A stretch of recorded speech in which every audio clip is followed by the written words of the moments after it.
Hey guys, it's Bree. I just finished reading 1Q84 by Haruki Murakami, and I thought I would share with you what I thought about the book. So 1Q84 was written by Haruki Murakami. Haruki Murakami is a Japanese author whose works have been translated into English for a number of different volumes. He's fairly popular and has gotten a lot of play on BookTube recently. 1Q84 is actually a trilogy of books and was published in a bind-up version by Vintage Classics in the US last year. You can see it's quite chunky. This is the playing card I was using to mark my place. But you can see it's quite chunky. It's a little over 1,100 pages. And it is his ode to Orwell. You can kind of tell the reference, 1Q84, 1984. It takes place in Japan in 1984, no surprise, and involves two kind of separate timelines. The first one is revolving around a man named Tango, who is a cram school mathematics teacher. So he helps to teach kids mathematics for their college entrance exams. On the side, he also writes fiction and helps to select the shortlist for this national new author's prize. When he's doing that, he reads this work called Air Chrysalis, and he loves it, but the writing style is terrible. And he is approached by his editor friend who says, hey, this could be great. Why don't you rewrite it? And so he works with the original author to rewrite this story, which is about these little people who make these air chrysalises, and this kind of magic that's taking place. What he doesn't know is that the original author has escaped from what's essentially a cult and has written a kind of secret message about the cult into the book. The second plot line follows a woman named Aomame. Aomame is a physical therapist of sorts. She teaches like self-defense classes a lot, and she's kind of got a dark side. Aomame, as a child, was a member of the Witnesses, which is a different religious cult that kind of proselytizes door to door, and they live very austere and sparse lifestyles. They're very isolated and really eschatological, so they believe the world is going to end and it's going to end now, kind of a faith. And she broke away from the religion when she was 10 and struck out on her own. And she's had to make a way for herself and has faced some really terrible things in doing so. And she gets, and so she gets kind of swept along by this dowager who is a very rich woman, and she runs this domestic violence kind of support system that takes in women who have been victims of domestic violence and supports them through things like divorce and criminal proceedings and stuff like that. The dowager asks her to be a kind of assassin for men for whom they decide can't be kind of taken care of in traditional legal sense. Aomame and Tango actually went to elementary school together and have kind of been pining after one another for the last 20 years, even though they haven't sought one another out. And no surprise when Aomame is kind of shifted into this parallel timeline of 1Q84, Tango is also shifted into that timeline. I can see why Murakami is so popular. His writing style is detailed and meticulous, and you can tell he's very precise.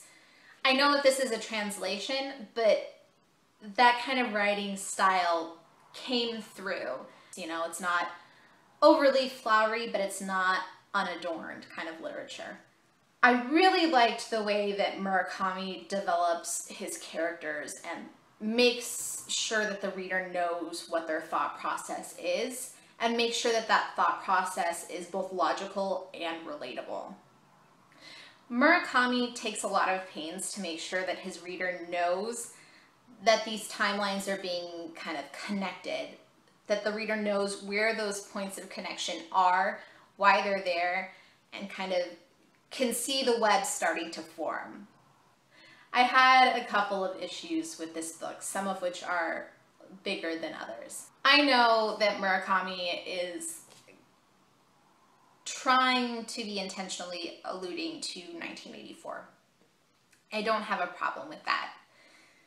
When his characters point out certain aspects of 1984 or Russian writing or, you know, theories about writing in the work itself, was kind of weird.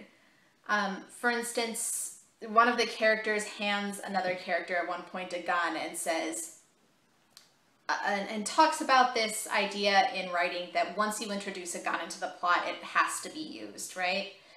And then the characters proceed to kind of, throughout the rest of the novel, bring it up again. Like, another thing that I didn't really like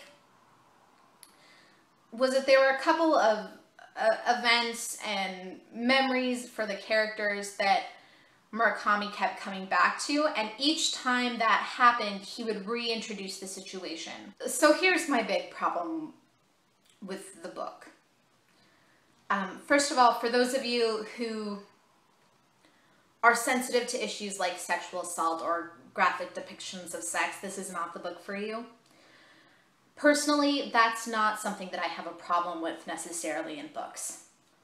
In order to kind of address the problems that I had with this subject in the book, I am going to talk about some minor spoilers. It won't be anything really that you won't have read in the first half of the book, but if you don't want to hear spoilers, go ahead and click on the annotation below, and that will skip ahead to the rest of my summary. So the cult that goes on in the mountains talks a lot about what are called the little people, right? And they're these kind of magic people who come out of these portals into the world. They're the same people who make the air chrysalises in the story that Tango is rewriting. And they have this really big religious power over this group. The group has a leader who's known only as Leader. Leader has these shrine maidens who are young girls under the age of 10. It's made very clear that they haven't had, you know, their first menstruation or anything like that. They are prepubescent girls. And after a certain point, we find out that Leader has been having intercourse with these young girls repeatedly. They call it a purification.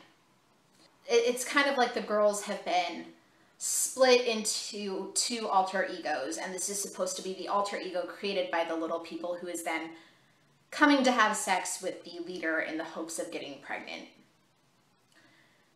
Aside from the fact that that in itself is a terrible situation,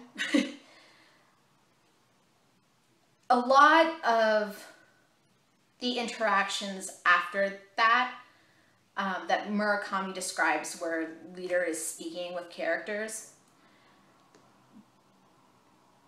kind of work to take any kind of accountability away from him for what is happening. From Leader's account, his first reaction was neither surprise or horror at what had happened, or to try to get help for these girls who are, for some reason, driven to have sex with him. Right? And this is supposed to be a guy who is culturally aware, and he's an anthropologist and familiar with things like, I mean, to use kind of anachronistic terms, but concepts that existed in the 1980s. You know, he's familiar with cultures of abuse and how they form. And that he wouldn't, that someone who is presented to us as so sensitive to the way that his religion is developing and so concerned for having the people in his presence do the right thing, that he would not immediately institute some sort of rule or try to give these girls help is really repulsive to me. And then Murakami would then essentially try to say this wasn't his fault at all is even worse. Overall, I gave the work a 3. I really wanted to like it more, but I just couldn't bring myself to enjoy it when it was addressing this issue in that way and kind of letting these issues slide. And maybe that's just my perception of what was happening. If you have a different interpretation, please let me know. But it was very unsettling for me and very upsetting. Other than that, I mean, I did like the characters. I thought Aomami was a very strong, kind of powerful woman who was invested in reason, and I liked that about her. I liked a lot of the side characters. They were well developed and had these fully fleshed personalities and backgrounds. And the plot itself was pretty interesting. You know, I liked the idea of these people who were connected and then kind of stuck in this other world together and had to get back home. I liked these things. I just had that major problem. Anyways, let me know what you think. I'm interested to hear your different interpretations and kind of approaches to the novel. And I will talk to you guys later this week. Bye.